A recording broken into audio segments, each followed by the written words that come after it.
نحمده ونصلي على رسوله الكريم اما بعد فاعوذ بالله من الشيطان الرجيم بسم الله الرحمن الرحيم ان الله وملائكته يصلون على النبي يا ايها الذين امنوا صلوا عليه وسلموا تسليما اللهم صل على سيدنا وشفيعنا مولانا محمد بارك وسلم صلاة وسلام عليك يا رسول الله صلی اللہ تعالی علیہ وسلم۔ عزیزان ملت اسلامیہ، اب تک کی جو گفتگو آپ نے سماعت کی وہ کھانے کے متعلق تھی۔ آج کا جو ہمارا درس ہے وہ زیورات کے حوالے سے ہوگا کہ مرد کے لیے کن کن چیزوں کو شریعت میں الاؤ کیا گیا ہے کہ وہ پہن سکتا ہے۔ کچھ لوگ ہوتے ہیں جو گلوں میں چین پہن لیتے ہیں، ہاتھ میں انگوٹھیاں پہنتے ہیں، تو انگوٹھیوں کی تعداد کتنی ہونا چاہیے، نگینے کیسے ہونا چاہیے، انگوٹھی پہننے کا طریقہ کیا ہونا چاہیے، اصل سنت جو بول کر ہم کہتے ہیں کہ انگوٹھی پہننا سنت ہے تو واقعتاً وہ سنت کیا ہے، ان سب چیزوں کے بارے میں انشاءاللہ آج آپ سماعت کریں گے۔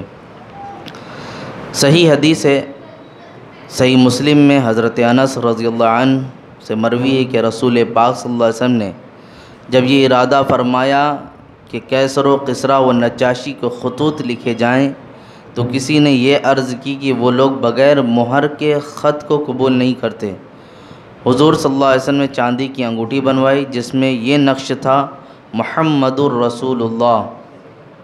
عزیزان ملت اسلامیہ، یہ جو روایت کی گئی یہ رسول پاک صلی اللہ علیہ وسلم کی انگوٹھی خاتم النبیین، عربی میں جو خاتم لفظ کہتے ہیں، خاتم کا معنی مہر بھی ہوتا ہے اور خاتم کا معنی بھی ہوتا ہے ختم کرنے والا، ٹھیک ہے؟ تو مہر لگا دینا یعنی نبیین کی آمد پر اب مہر لگا دی کہ ان کے بعد کوئی نبی نہیں آئے گا، اس لیے ہم اپنے نبی کو خاتم النبیین کہتے ہیں۔ آئی بات سمجھ میں کہ اب باقی انبیاء جس سے حضرت آدم آئے، شیس آئے، سب کی آمد ہوتی رہی، نبی پاک صلی اللہ علیہ وسلم کے بعد اب کوئی بھی نبی نہیں آئے گا، تو اس بات پر رب تعالیٰ نے مہر لگا دی، تو اس وجہ سے نبی پاک صلی اللہ علیہ وسلم کو کیا کہا جانے لگا؟ خاتم النبیین۔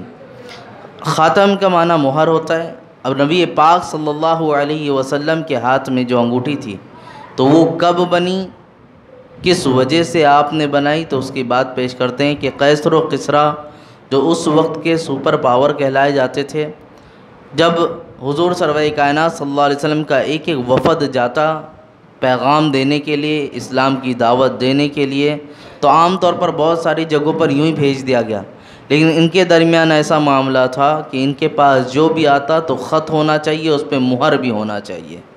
بغیر مہر کے یعنی کوئی بھی آپ کا خط لے کر آیا ہے آپ کے نام سے، ظاہر سی بات ہے آج بھی آپ کے پاس کوئی چیز ہوتی ہے، ڈاکیومنٹس ہوتے ہیں تو اس پر آپ کی سائن لی جاتی ہے، یا جس جگہ سے گورنمنٹ سے آپ کو ملتی ہے تو وہاں سے ایک مہر اسٹیمپ لگا کر دیا جاتا ہے، تو یہ اتھینٹک ہو جاتی ہے آپ کے لیے، پکا پروف ہو جاتا ہے کہ وہاں سے ہی آیا ہے، یہ وہاں کا ماننے والا ہے۔ تو یہ قیصر و کسریٰ کی بارگاہ میں بھی جب خطوط بھیجا گیا تو اس وقت انگوٹھی بنائی گئی۔ انگوٹھی کا ایسا حال تھا کہ 3 لفظ میں محمد رسول اللہ، آپ نے بھی دیکھا ہوگا وہ مہر کبھی کبھی ہے کئی سارے پوسٹروں میں نظر آتا ہے، وہ رسول پاک صلی اللہ علیہ وسلم کے انگوٹھی کا مہر ہے۔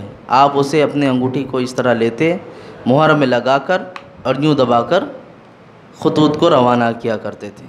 تو یہ اصل ہوا، نبی پاک صلی اللہ علیہ وسلم نے انگوٹھی کس وجہ سے پہنی تھی؟ مہر لگانے کے لیے بھی۔ اور بھی حدیثیں ملتی ہیں، آگے سماعت کریں۔ اب جو آگے کی حدیث ہے اس میں صحیح اور بخاری دونوں میں لکھی گئی ہے۔ ابن عمر رضی اللہ عنہما سے روایت ہے کہ رسول اللہ صلی اللہ علیہ وسلم نے سونے کی انگوٹھی بنوائی، اور ایک روایت میں ہے کہ اس کو داہنے ہاتھ میں پہنا، پھر اس کو پھینک دیا، اور چاندی کی انگوٹھی بنوائی جس میں یہ نقش تھا محمد رسول اللہ، اور یہ فرمایا کوئی شخص میری انگوٹھی کے نقش کے موافق اپنی انگوٹھی میں نقش کنندہ نہ کرائے۔ اب رسول پاک صلی اللہ علیہ وسلم نے لکھا تھا نا محمد الرسول اللہ، تو یہ جو مہر کا نام تھا، جو نقش بنوایا گیا تھا، یہ محض رسول پاک صلی اللہ علیہ وسلم ہی بنا سکتے تھے، ان کے علاوہ صحابہ کرام کو بھی اجازت نہیں ہوئی کہ آپ اس طرح کے نقش بنائیں ان ناموں کے ساتھ اور استعمال کریں، کیونکہ جو مہر ہوتی ہے وہ کسی نہ کسی کی خاص ہوتی ہے، ظاہر سی بات ہے اقصی مسجد کی جو مہر ہے وہ آپ لے جا کر دوسری مسجدوں میں نہیں لگوائیں گے. یہاں سے جو کام ہوگا، یہاں سے جو چیزیں ہوں گی، جو چیزیں آپ نے یہاں پہ کروائیں تو یہاں کی مہر لگ کے آپ کو ملے گی. تو مہر خاص ہوتی ہے، ہر کسی کے لیے عام نہیں ہوتی. پھر آگے کہتے ہیں صحیح بخاری میں ہے، حضرت انس راوی کہتے کہ رسول اللہ صلی اللہ علیہ وسلم کی انگوٹھی چاندی کی تھی اور اس کا نگینہ بھی تھا. اب ایک یہ دوسری حدیث مل گئی نگینے کو لے کر. ابھی تک بات کیا چلی تھی کہ اس میں نقش کنندہ تھا، نام لکھا تھا محمد رسول اللہ، محمد الرسول اللہ. لیکن اب ایک دوسری حدیث کیا مل گئی کہ رسول پاک صلی اللہ علیہ وسلم نے انگوٹھی پہنی، اس کے اندر نگینہ بھی تھا. ٹھیک ہے. پھر آگے کی حدیث ہے کہ کہتے ہیں کہ رسول پاک صلی اللہ علیہ وسلم نے دہنے ہاتھ میں چاندی کی انگوٹھی پہنی اور اس کا نگینہ حبشی ساخت کا تھا اور نگینہ ہتھیلی کی جانب رکھتے تھے. اب یہ مسئلہ سمجھ لیں، انگوٹھی ہم پہنتے ہیں، عام طور پہ ہماری انگوٹھیاں ایسے ہی ہوتی ہیں، لیکن اصل جو ہے رسول پاک صلی اللہ علیہ وسلم کا اس طرح رہا کرتا تھا، ہتھیلیوں کی جانب. یہ نگ جو ہے ہتھیلیوں کی جانب کر لینا چاہیے، یوں اس طرح. آئی بات سمجھ میں؟ رسول پاک صلی اللہ علیہ وسلم نے جو انگوٹھی پہنی وہ کس طرح پہنی؟ اس کا نگینہ جو ہوتا تھا وہ ہتھیلیوں کی جانب ہو جایا کرتا تھا، اس طرح. یوں بھی پہنے تو کوئی حرج نہیں ہے، لیکن چونکہ طریقہ مصطفیٰ اختیار کرنا ہمارے لیے نبی پاک صلی اللہ علیہ وسلم کی محبت کو بڑھاتا ہے اور ان سے محبت کا ثبوت دیتا ہے، تو ان کی ایک ایک ادا کو عمل کرنا یہ ایک عاشق کی سنت ہوتی ہے، ایک عاشق کا شیوہ بن جاتا ہے. تو خیر، پھر آگے کی حدیث ہے صحیح مسلم میں حضرت علی رضی اللہ عنہ سے مروی ہے کہ رسول اللہ صلی اللہ علیہ وسلم نے فرمایا کہ یا تو بیچ والی میں پہنا یا کلمے کی انگوٹھی میں پہنا، اور مجھے بیچ والی انگلی میں اور کلمے کی انگلی میں انگوٹھی پہننے سے منع فرمایا. یہ بیچ کی انگلی اور شہادت کی انگلی، یہ دونوں انگلیوں میں انگوٹھی پہننے سے کیا کیا؟ منع فرمایا. حضرت علی رضی اللہ عنہ اس کے راوی ہیں. پھر آگے فرماتے ہیں نسائی اور ابو داؤد دونوں میں لکھی، حضرت علی راوی ہیں، کہتے ہیں کہ رسول اللہ صلی اللہ علیہ وسلم نے دہنے ہاتھ میں ریشم لیا اور بائیں ہاتھ میں سونا، پھر یہ فرمایا یہ دونوں چیزیں میری امت کے مردوں پر حرام ہے، سونا ہو یا ریشم. ریشم جانتے ہیں آپ، کیڑے کی تھوک سے بنتا ہے وہ. چونکہ دیکھا جائے مرد کے لیے یہ دونوں چیزوں کو الاؤ جنت میں کیا گیا ہے. اور حاصل کلام بولا جائے اگر جن جن چیزوں کو مرد کے لیے یا عورتوں کے لیے دنیا میں روکا گیا، ان چیزوں پر صبر کرنے کا نام ہی جنت ہے. ٹوٹلی آپ اٹھا کر دیکھ لیں ہر ایک چیز کو، جن جن چیزوں پر روکا گیا. شراب مت پیو، جنت میں ملے گی، لیکن وہ یہ شراب نہیں ہوگی کہ عقل کو ختم کرے، ایسی نہیں، لیکن نام ہے شرابن طہورا. ٹھیک ہے. عورتوں کے پاس زیادہ مت جاؤ، تمہیں حوریں ملیں گی وہاں پر. ٹھیک ہے. سونا چاندی مت پہنو، ایک انگوٹھی کی اجازت ہے، اس کے علاوہ نہیں، لیکن وہاں آپ کو آپ کے مکانات، آپ کے محلات، زمین، سب کچھ سونے چاندی کے ہوں گے. جتنی بھی چیزوں سے منع کیا گیا ہے تمام چیزیں. داڑھیاں آج ہم یہاں رکھ رہے ہیں، شریعت میں حکم ہے ایک مشت رکھنا واجب ہے، جنت پہ کسی کی داڑھی نہیں ہوگی. تھوڑا انوکھی چیز ہے. انسان یہاں جوان بننے کی کوشش کرتا ہے، بڑھاپے سے بہت بھاگتا ہے، ایک بال سفید ہو جائے کالا پیلا کرنا شروع کرتا ہے، ہوتا ہے نا یہ. وہاں کسی کے بال نہیں ہوں گے اس طرح کر کے، پریشانی نہیں ہوگی کہ داڑھیوں کو جو ہے سفید کر ہو گئی ہے تو اب کالی کرتے بیٹھے ایسا. وہاں عمر جو ہے ایک ہی ایج کے سب ہوں گے، عمر کا زیادہ کم نہیں ہونا ہوگا. تو یہ فکر ستائے گی نہیں کہ میری عمر بڑھ رہی ہے، یہ ہو رہا ہے. حاصل کلام یہ ہے کہ صبر کا نام جنت ہے. جن جن چیزوں پر یہاں منع کیا گیا بندہ اس پہ باز آ گیا اس بات کو لے کر کہ میرے رب کا فرمان ہے، اس کی جانب نہیں بڑھنا ہے میں نے، اور وہ نہیں بڑھا تو اللہ تعالیٰ آخرت میں اس کی جزا اسے دے گا انشاءاللہ. اور پھر اللہ تعالیٰ نے قرآن مجید میں فرمایا بھی ہے نا، جزاؤہم عند ربہم جنات عدن تجری من تحتہا الانہار خالدین فیہا ابدا، کہ یہ ان لوگوں کی جزا ہے کیا؟ جنت، کہ جس میں نہریں بہیں گی اور اس میں وہ ہمیشہ رہیں گے. خالدین فیہا ابدا، یہ جنت ایسی ہوگی جنت عدن کی جس میں یہ ہمیشہ رہیں گے، دوبارہ نکالے نہیں جائیں گے. تو عزیزان ملت اسلامیہ، یہ رغبت دلانے کے لیے ہے آپ لوگوں کو کہ ہمارا ہمیشگی کی زندگی یہ نہیں ہے. ہمیشگی کی زندگی یہاں نہیں، اس سے ہمیں دور ہونا چاہیے۔ بہت سارے لوگوں کا آج ایک شیوا بنتا جا رہا ہے، گلے میں اتنے اتنے سونے پہن رہے ہیں، ہاتھوں میں ایک فیشن بنا رہے ہیں سونا پہن لینا۔ کچھ لوگ پتلی چینیں بھی ڈالتے ہیں کہ اب ہم تو بہت سیٹ شمار کریں گے یا اپنے درمیان ایک الگ مرتبہ رکھنے والے ہوں گے۔ میاں شریعت نے جن چیزوں کو حرام رکھا ہے وہ آپ کو کوئی وقار دے ہی نہیں سکتا۔ اگر وقار پیدا ہوگا بھی تو جاہلوں کے درمیان ہوگا، شریعت کے جاننے والے، ان کے ماننے والے، ان کے درمیان کوئی وقار نہ ہوگا ان کا۔ ہمارے درمیان تو بزرگوں کا حال ایسا بھی ہم نے دیکھا بچپنے میں کہ جو لوگ ہاتھوں میں کئی انگوٹھیاں پہنتے تھے یا سونے کا استعمال کرتے تھے تو ان کا معاملہ ایسا تھا، ان کے ہاتھ سے پانی پینا بھی پسند نہیں کرتے تھے۔ یہ ہم نے اپنے گاؤں وغیرہ میں دیکھا ہے، بزرگوں نے ان کے ہاتھوں سے پانی منگانا بھی گوارا نہیں کیا۔ کیوں؟ کیونکہ اس نے حرام کاری کر رکھی ہے، شریعت میں رسول پاک صلی اللہ علیہ وسلم نے منع کر دیا ہے نا، تو اس سے بچنا چاہیے۔ پھر آگے کی حدیث ہے، فرماتے ہیں حضرت علی رضی اللہ عنہ راوی کہتے کہ رسول اللہ صلی اللہ علیہ وسلم نے قصی ایک قسم کا ریشم کپڑا ہوتا ہے اور قسم کے رنگے ہوئے کپڑے اور سونے کی انگوٹھی پہننے سے اور رکوع میں قرآن مجید پڑھنے سے منع فرمایا۔ آپ اس کی تشریح سن چکے ہیں۔ دو چیزیں یہاں پہ بیان ہوئی، قصی اور قسم، یہ دونوں ریشم کے ایک قسم ہے، اس کے بارے میں بتا رہے کہ منع فرمایا، سونے کی چیز کو استعمال کرنے سے منع کرا۔ اور قرآن مجید نماز میں کہاں پڑھا جاتا ہے؟ قیام کی حالت میں پڑھتے نا، تو شاید اس وقت ایسا تھا رکوع میں بھی پڑھتے تھے، تو رکوع میں پڑھنے سے منع فرمایا گیا۔ آگے کی حدیث ہے، مسلم میں حضرت عبداللہ بن عباس رضی اللہ عنہما سے روایت ہے کہ رسول اللہ صلی اللہ علیہ وسلم نے ایک شخص کے ہاتھ میں سونے کی انگوٹھی دیکھی تو اس کو اتار کر پھینک دیا اور یہ فرمایا، کیا کوئی اپنے ہاتھ میں انگارہ رکھتا ہے؟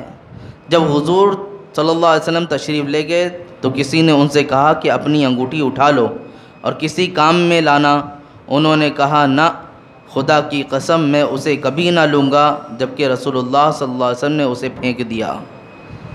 سونا ہے، قیمتی، ہر زمانے میں رہا ہے، کرنسیاں ہوتی ہیں، نوٹ کی شکل اختیار کیا، کبھی ایسا ویسا، کبھی بھی میاں آئیں گے رات میں کہہ دیں گے آج یہ بند ہے تو بند، کچرا بن گیا وہ تو۔ اور آج ایک بات اور رک کر کہہ دوں میں، یہ جو روپیے پیسے یہ سارے معاملات ہیں، یہ اصل میں کوئی قیمت ہے ہی نہیں۔ آپ نے حال میں ہم نے دیکھا ہے کہ ایک ہی اعلان ہوتا ہے یہ کچرا ہو جاتا ہے، گونیاں بھر بھر کے پھینکتے ہیں لوگ، کوئی قدر نہیں رہ جاتی۔ اصل جو مالیت بنتی ہے وہ سونے کی ہی بنتی ہے۔ سونا ہر دور میں قیمتی رہا ہے، ہر دور میں، اور اس کی قیمت آپ دیکھتے چلے ہیں ہمیشہ بڑھتی ہی رہی ہے، کم نہیں ہوئی ہے آپ کے سامنے، تو اس کی قیمت بڑھی ہے۔ جو اصل مالیت بنتی ہے اگر دیکھا جائے تو یہ سونا ہی چاندی ہی بنتی ہے۔ تو ہونا یہ چاہیے، اگر آپ کوئی چیزوں کا استعمال کرتے ہیں، رکھنا چاہتے تو ان کو رکھیں۔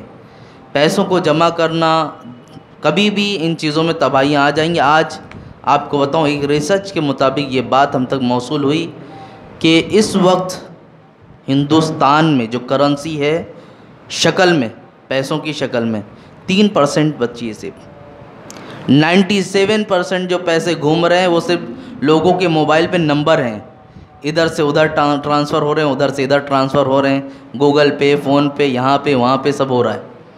آئی بات سمجھنے؟ جو پیسے کی شکل بچی ہوئی ہے وہ صرف 3% بچ چکا ہے، اور الگ الگ چیزیں چالو ہیں، بٹ کوائن ہے اور نہ جانے کیا کیا ایک شکل ہے، جن کا کوئی وجود نہیں ہے آج، جن کی کوئی شکل نہیں ہے، ان کو ایک قیمتی چیز بنا کر رکھا گیا۔ تو ان سب چیزوں میں مت پڑیں، اور ہو سکے تو ان کی جگہ اگر آپ بنانا ہی چاہتے ہیں، آپ کے پاس پیسے ہیں، تو میں تو یہی کہنا چاہوں گا کہ سونے کو خریدیں اور اس کو رکھیں۔ بعض لوگ سونا اسی لیے نہیں خریدتے کیونکہ پیسوں کا مسئلہ پتہ نہ ہو، لیکن سونے کا پتہ ہوتا ہے اس پہ زکوٰۃ نکالنا پڑے گا، اس لیے بھاگتے بیٹھتے ہیں۔ میاں جو حکم زکوٰۃ کا سونے پر ہے، آپ کے پاس جو پیسہ ہوگا اس پر بھی رہے گا، یہ بات یاد رکھنا۔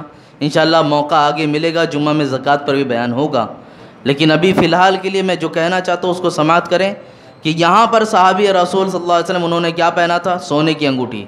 رسول پاک صلی اللہ علیہ وسلم نے جب اس کے بارے میں فرمایا تو آپ نے نکال کر پھینک دیا۔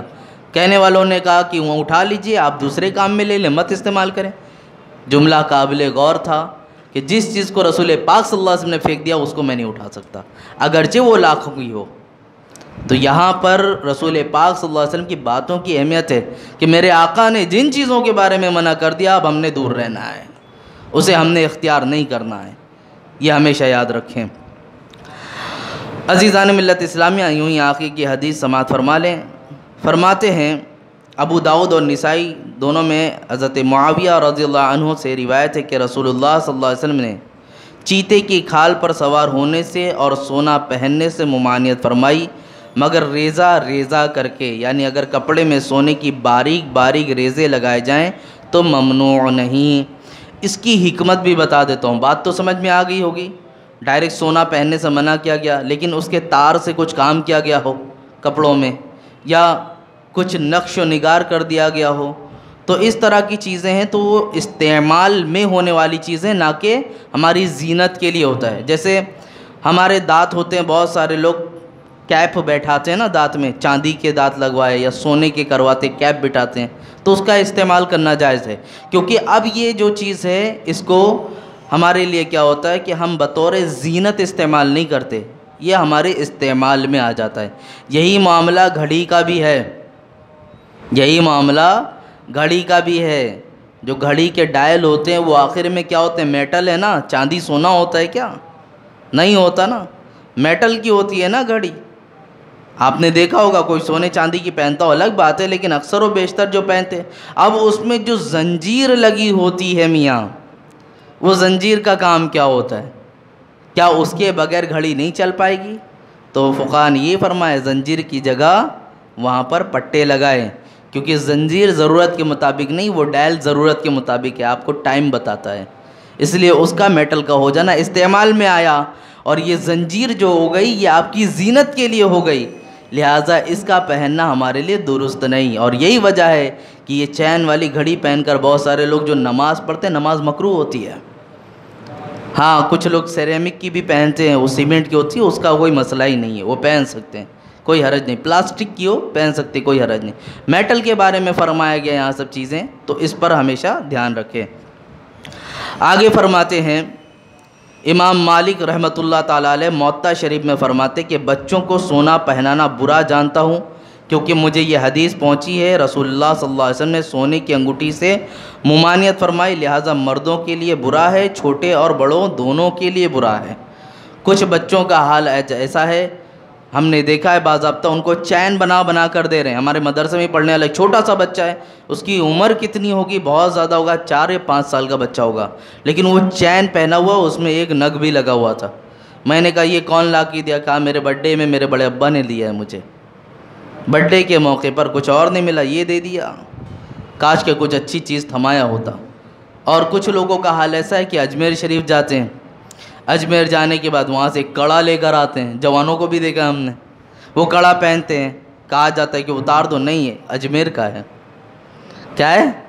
اجمیر کا ہے۔ تو اجمیر کا ہے تو کیا یہ جائز ہو گیا آپ کے لیے؟ میاں وہاں کی برکتیں، وہاں کی ساری چیزیں وہ اپنی جگہ ہیں، لیکن یہ چیز حرام ہے۔ جن کی بارگاہ کا آپ ثبوت دے رہے ہو ان کو بھی جا کے دیکھ لینا، کیا کبھی انہوں نے پہنا تھا اس طرح؟ جا کے تحقیق کر لینا چاہیے، کیا غریب نواز رضی اللہ عنہ نے اس طرح کڑے پہنے تھے اپنے ہاتھوں میں؟ میاں آج یہ شیعت پہ جتنے مائل لوگ ہیں وہاں پہ سب کا شیوا بنا پڑا ہے، یہ موٹے موٹے کڑے پہن لینا اور اپنی بدتمیزی کا پورا مظاہرہ کرنا، یہ سب سامنے دکھتا ہے وہاں پر۔ تو یہ ان کا طریقہ ہے، نہ کہ جس بزرگ کا ہم حوالے دے رہے ہیں ان کا طریقہ ہے۔ تو اپنے بچوں کو اس سے بچائیں۔ بہت سارے لوگ ہوتے ہیں جو صرف محض یوں دوسروں کی باتوں میں آ کر غلط چیزوں میں، غلط رواج میں پڑھتے چلے جا رہے ہیں، اس لیے اپنے درمیان ان چیزوں کو رائج ہونے نہ دیں۔ یہ کڑوں کا پہننا، یہ ساری چیزیں دوسروں کا طریقہ ہے۔ اور آج دیکھا جائے، یہاں تو میں نے اتنا نہیں دیکھا، لیکن اتر پردیش میں، یو پی کی سرزمین پر بہتوں کو میں نے دیکھا ہے، غیروں کا بھی طریقہ ہے، وہ کڑے پہنتے ہیں، موٹا کڑا۔ اور کچھ سکھ لوگوں کو بھی میں نے دیکھا وہ کڑے پہنتے ہیں اس طرح کر کے۔ تو یہ غیروں کا طریقہ ہے، ہمارا شیوا نہیں۔ اگر آپ پیروی کرتے ہیں تو وہ ان کی پیروی ہے، ہماری طرف سے کوئی پیروی نہیں ہے۔ آگے کی حدیث سماعت فرما لیں۔ آگے فرمایا جاتا ہے ابو داؤد اور نسائی میں حضرت عبداللہ بن مسعود رضی اللہ عنہ راوی کہتے کہ نبی پاک صلی اللہ علیہ وسلم نے 10 چیزوں کو برا بتایا۔ 10 چیزوں کو، میں بہت زیادہ اس کی تشریح میں نہیں جاؤں گا، ہر ایک کی تشریح میں جاؤں وقت لمبا ہوتا ہے، پڑھتے جاتا ہوں۔ زردی یعنی مرد کو خلق استعمال کرنا، مرد کو خلق استعمال کرنا۔ زرد کہتے ہیں پیلا رنگ، پیلا رنگ استعمال کرنا جو ہاتھوں میں مہندی کے طور پر استعمال کرتے ہیں۔ بہت سارے لوگ ہوتے ہیں نا، دیکھو غیروں میں بھی شادیوں کے وقت لگاتے ہیں، ٹھیک ہے نا، زرد کلر کا ہوتا ہے، یعنی لال کلر بھی ہوتا ہے ہلکا، وہ زردہ جس طرح بنتا ہے، تو اس کلر کا استعمال کرنا مردوں کے لیے یہ کیا ہے؟ جائز نہیں۔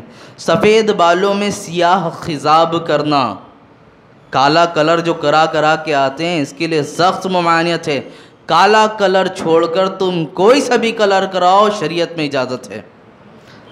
کالا کلر کے علاوہ کوئی سا بھی کلر کرا سکتے ہیں آپ، شریعت میں اجازت ہے، لیکن بلیک کالا کلر جو خضاب ہوتا ہے اس کا استعمال کرنا منع فرمایا گیا۔ پیلا، نیلا، گلابی جو کرنا ہے کر ڈالو۔ اب تو نوجوان بولے گا شریعت میں اجازت مل گئی، اب تو ایک سے ایک کلر اور کرانے ملے گا ہمیں۔ میاں وہ چیز کرو جو تمہارے چہرے پہ بھی اچھی لگے، یہ کہنا چاہوں گا میں۔ تو خیر، سفید بالوں میں سیاہ خضاب کرنا۔ تہبند لٹکانا، جو تہبند ہم پہنتے اتنی نیچے کر لینا کہ پیروں میں پھنستی ہو، جھاڑو لگتے ہوئے جاتا ہو، جیسے کہ عورتیں گاؤن پہنتی ہیں اور جھاڑو لگتے ہوئے چلتا ہے، اس طرح مرد بھی کچھ ہوتے لٹکا کے چلتے رہتے ہیں، تو اس طرح بہت زیادہ نہیں، ان کو ٹخنوں کے اوپر رکھنا۔ سونے کی انگوٹھی پہننا، جو اصل ٹاپک کا تھا وہ یہ جملہ آیا، سونے کی انگوٹھی پہننا۔ بے محل عورت کا زینت کو ظاہر کرنا، یعنی شوہر اور محارم کے سوا دوسروں کے سامنے اظہار زینت کرنا۔ کون سی عورت ہے آج شادی میں صرف اپنے شوہر کے لیے سجتی ہے؟ بتاؤ مجھے۔ شادیوں میں جانا، پارٹیوں میں جانا، جو عورتیں 2 گھنٹے تک، میں کہنا چاہوں گا یہاں اس ممبر سے ذمہ داریوں کے ساتھ کہ خواتین بھی اپنا اس بات کا محاسبہ کر لیں کہ آپ کی زینت آپ کو کہاں لے جا رہی ہے۔ آپ کی یہ گھنٹے بھر کی محنت آیا صرف آپ کے شوہر کے لیے ہے، یا گھر والوں کے درمیان محدود ہے، یا صرف باہر والوں کے لیے ہو جاتی ہے؟ میاں آج زینت عورتیں تو صرف باہر والوں کے لیے کر رہی ہیں۔ بہت سارے لوگوں کو دیکھا گیا، گھروں میں لوگ موجود، گھر والوں کے ساتھ تو رہنا ہی ہوتا ہے، شادیاں ہو گئیں، پارٹیاں ہو گئیں، سب کے ساتھ رہنا، فوٹو کھینچانا، ساری چیزیں چالو ہوتی ہیں، وہاں کون آپ کا اپنا محارم ہوتا ہے؟ کیا وہاں کوئی شوہر کے لیے کرتا ہے؟ شوہر تو بیچارہ الگ گدھوں کی طرح کام کر رہا ہوتا ہے شادیوں میں، اور یہ بیٹھ کر بس خالی اپنا مظاہرہ کر رہی ہوتی ہیں۔ تو یہ سب چیزیں جائز نہیں ہیں، بلکہ آپ کو بتا دوں حدیث پاک میں آگے کی بات چلے گی، خوشبو وغیرہ کا بیان آئے گا کہ جو عورت محض خوشبو اس لیے لگاتی ہے تاکہ لوگ اس کی طرف کھنچیں، اس کی خوشبو کو اچھا محسوس کریں، تو گویا اس نے سامنے والے کو زنا کی دعوت دی ہے، زنا کی دعوت دی۔ عورتوں کے بارے میں یہ سخت حکم دیا گیا ہے کہ ایسی خوشبو بھی لگا کر باہر مت نکلو۔ اسی لیے عورتوں کی بہت ساری ایسی چیزیں ہیں جن کے بارے میں فرمایا گیا کہ وہ اپنے جسم کے جو کپڑے ہوتے ہیں اس کو بھی چھپا کر ٹانگیں، کیونکہ شیطان اس میں بھی شہوت پیدا کرتا ہے لوگوں کے لیے، اور انسان خباثت میں اترتا ہے تو اس کو بھی بری نظر سے دیکھتا ہے۔ اسی لیے حمام ہو، دیگر جگہ ہو، گھروں میں عورتوں کا اس بات کا بھی لحاظ رکھنا چاہیے کہ اپنے جسم کے کپڑوں کو بھی الگ رکھیں، یہاں تک فرمایا گیا۔ تو بہرکیف بات آئی تو میں نے عرض کیا کہ عورتوں کا زینت محض اپنے شوہر کے لیے ہونا چاہیے، یا اپنے گھر کے جو محارم کہتے ہیں کہ جن سے نکاح کرنا جائز نہیں۔ ایک ہوتا محرم، ایک ہوتا غیر محرم۔ غیر محرم جن سے نکاح کرنا جائز ہو جاتا ہے، محرم وہ ہے جس سے نکاح کرنا جائز نہیں۔ بھائی ہو گیا، چاچا ہو گیا، ماموں ہو گیا، اس طرح اوپر چلتے چلے جائیں، سب آتے ہیں۔ آئی بات سمجھ میں؟ پھر آگے کی بات بتائی گئی، پانسا پھینکنا، یعنی جو سر اور شطرنج وغیرہ کھیلتے ہیں، پاسا پھینکتے تھے نا، جیسے لوڈو وغیرہ کھیلتے ہیں، آج کی اس کی دوسری شکل یہ پاسا پھینکنا، وہ شطرنج کی شکل ایک اختیار ہے۔ یہاں شطرنج کا جو لفظ لیا گیا ہے، وہاں شطرنج سے مراد یہ شطرنج نہیں جو چیس کھیلتے ہیں۔ چیس کھیلنا اعلیٰ حضرت رضی اللہ عنہ نے کچھ شرطوں کے ساتھ جائز رکھا ہے، تقریباً 6 شرطیں فتاویٰ رضویہ میں مسئلہ لکھا ہوا ہے۔ عام طور پہ آپ پڑھو گے تو شطرنج ناجائز ملے گا، لیکن اس کی کچھ شرطوں کے ساتھ اعلیٰ حضرت رضی اللہ عنہ نے کہا کہ کھیل سکتے ہیں، رخصتی ہے، جائز ہے۔ وہ شرطیں کیا کیا ہیں کچھ چیزیں میں بتا دیتا ہوں۔ جیسے بہت سارے لوگ، کھلے عام نہ کھیلا جائے، سب کے سامنے کھلم کھلا نہ کھیلا جائے، کھیلنے کی عادت نہ بنا لی جائے کہ بس اب یہ کھیلتے ہی رہنا ہے۔ تیسرا، نماز کے اوقات آئیں تو اس کو چھوڑ دیا جائے، اب ایسا نہیں، یہ تو ہر کھیل کے لیے آ جائے گا، اس میں شرط نہ لگائی جائے پیسوں وغیرہ کو لے کر، تو ان سب چیزوں کو لے کر آپ ذہن میں رکھیں، شرط نہ لگائیں، پیسے نہ لگائیں، بہت ساری چیزیں آتی ہیں، اس بنا پر چیس وغیرہ نہ کھیلیں۔ محض یہ نیت ہونا چاہیے کہ ہمارے ذہن میں تقویت ملے گی، ہمارا ذہن مضبوط ہوگا، اور حقیقت بتاؤں آپ کو، ذہن اس سے بہت تیز ہوتا ہے۔ مصر کی سرزمین پر ہمارے استاد محترم ہمیں بتاتے ہیں کہ چیس کھیلنا اس لیے نہیں سکھایا گیا کہ یہ کھیل ہے، بلکہ اس لیے بتایا گیا کہ زندگی گزارنے کا ایک بہت اچھا اسلوب ملتا ہے۔ آپ زندگی کے اپنے جو معاملات کرتے ہیں شب و روز کے، آپ کوئی سا بھی کام کر جاتے ہیں، اگر یہ سوچے کہ بس میں نے دکان، جیسے مثال کے طور پر آپ کو کوئی بزنس کرنا تھا، تجارت کرنا تھا، آپ نے ظاہری دیکھا ہاں اتنے کا سامان آئے گا، یہاں دکان ہو جائے گی، یہ چیز کر لینا ہے، یہیں تک محدود ہو گئے تو آپ کامیاب نہیں اس بزنس میں، کیونکہ اس کے آگے کیا کیا ہو سکتا ہے۔ آپ نے صرف بینیفٹ دیکھا، نقصان نہیں دیکھا کہ اگر میرا اتنا نقصان ہوا تو اب میں کیا کروں گا، آیا میں قرض دار ہو جاؤں گا، ڈوب جاؤں گا، کیا ہے۔ چیس میں ایک طریقہ ملتا ہے، اگر آپ نے ایک قدم آگے بڑھایا، ہونے والے نقصانات پہ آپ دوبارہ فائدہ اٹھاؤ گے، کتنی آگے تک فائدہ ہوگا، آپ کامیابی تک پہنچو گے کہ خسارے تک آؤ گے، پورا ایک نظام ملتا ہے آپ کو۔ یہ میں کھیلنے کے لیے نہیں بتا رہا ہوں، جو طریقہ ہے زندگیاں گزارنے کا، اور یہ اصل چلا کہاں سے؟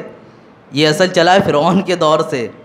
آج ہم تو اس طرح کھیلتے ہیں نا، وہاں سچ میں کھڑے ہوتے تھے ہاتھی گھوڑے اور لڑائے جاتے تھے، جاؤ تم مارو اس طرح کر کے۔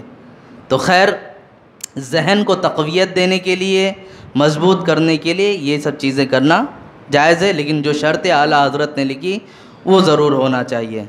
پھر آگے ہے، ابو داؤد کی حدیث ہے، حضرت عبداللہ بن زبیر رضی اللہ عنہ سے روایت ہے، کہتے ہیں کہ ہمارے یہاں کی لونڈی حضرت زبیر کی لڑکی کو حضرت عمر رضی اللہ عنہ کے پاس لائی اور اس کے پاؤں میں گھنگرو تھے۔ حضرت عمر نے انہیں کاٹ دیا اور فرمایا، میں نے رسول اللہ صلی اللہ علیہ وسلم سے سنا ہے کہ ہر گھنگرو پہ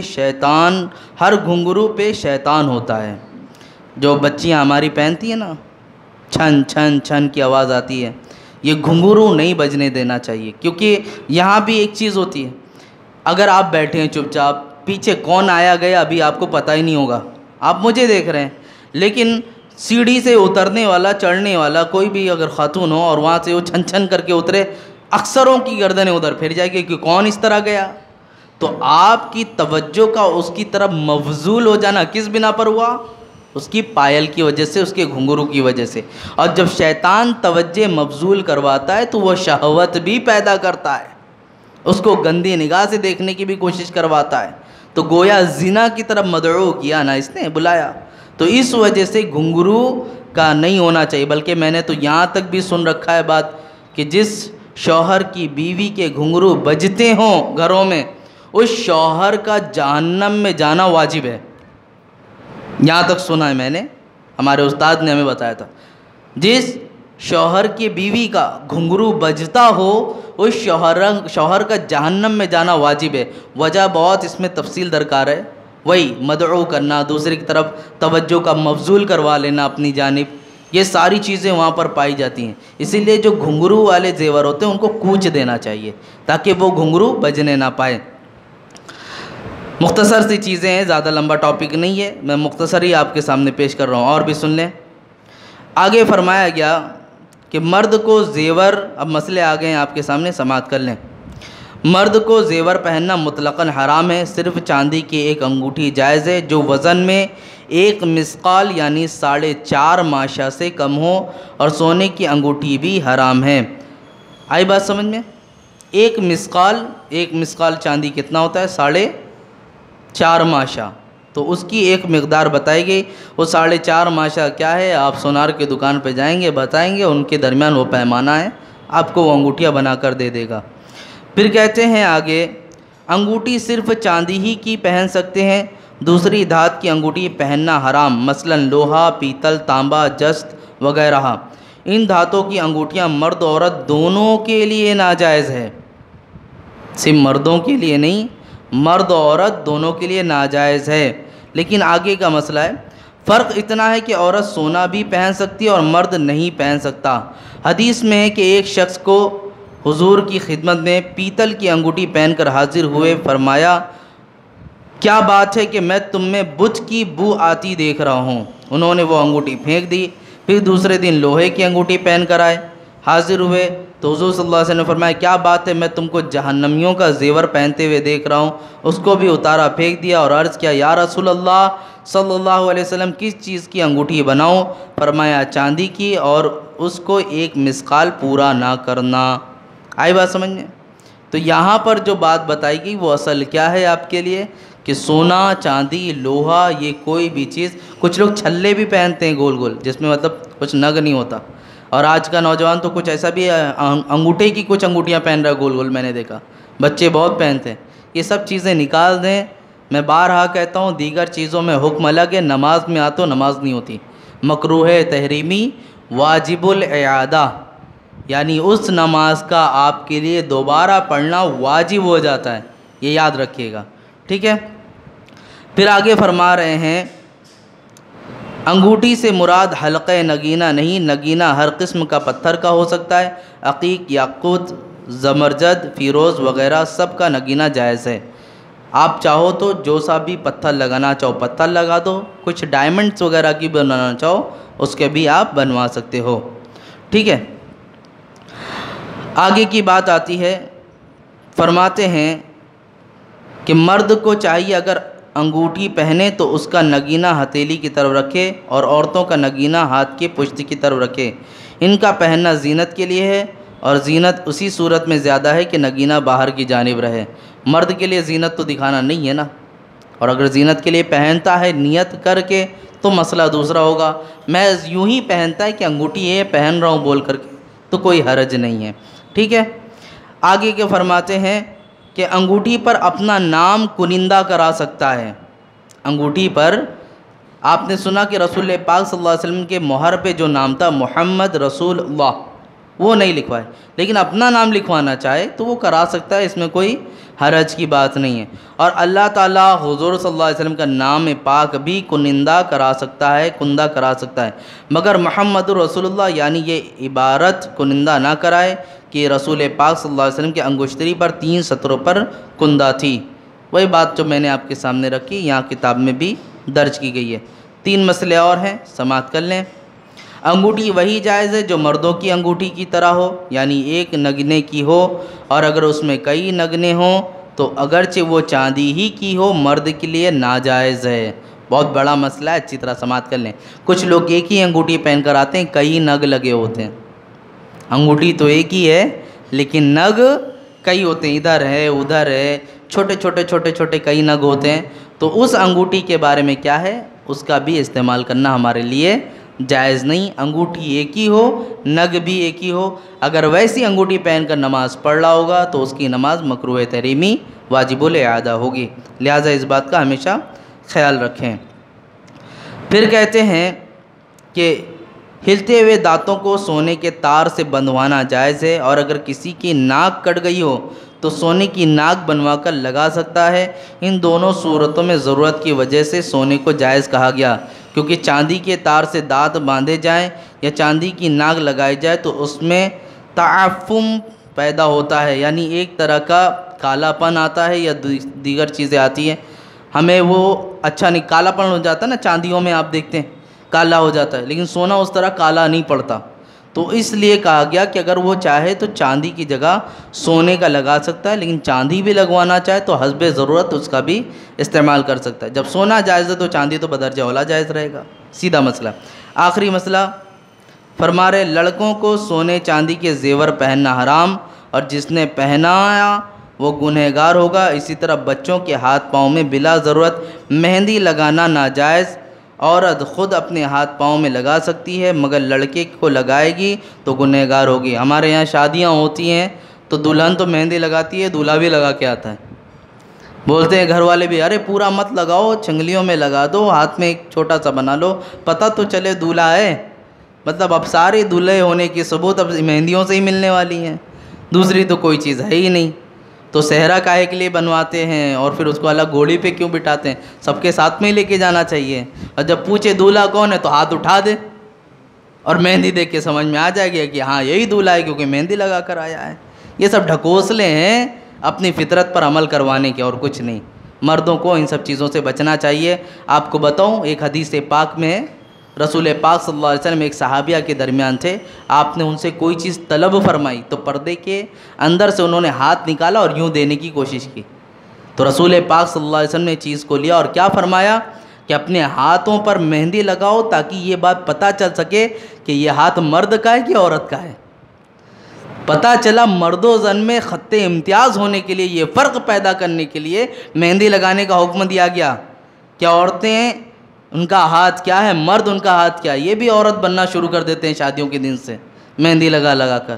تو لہٰذا خدا را اپنے درمیان ان سب رواجوں کو ختم کریں، جو شریعت ہمیں جن چیزوں کی اجازت دیتی ہے ان پر عمل کریں۔ اللہ رب العزت کہنے سننے سے ادا عمل کی توفیق عطا فرمائے۔ اے پاک پروردگار عالم، جو کچھ بیان ہوا اس پر ہمیں بھی خود عمل کر کے توفیق عطا فرما۔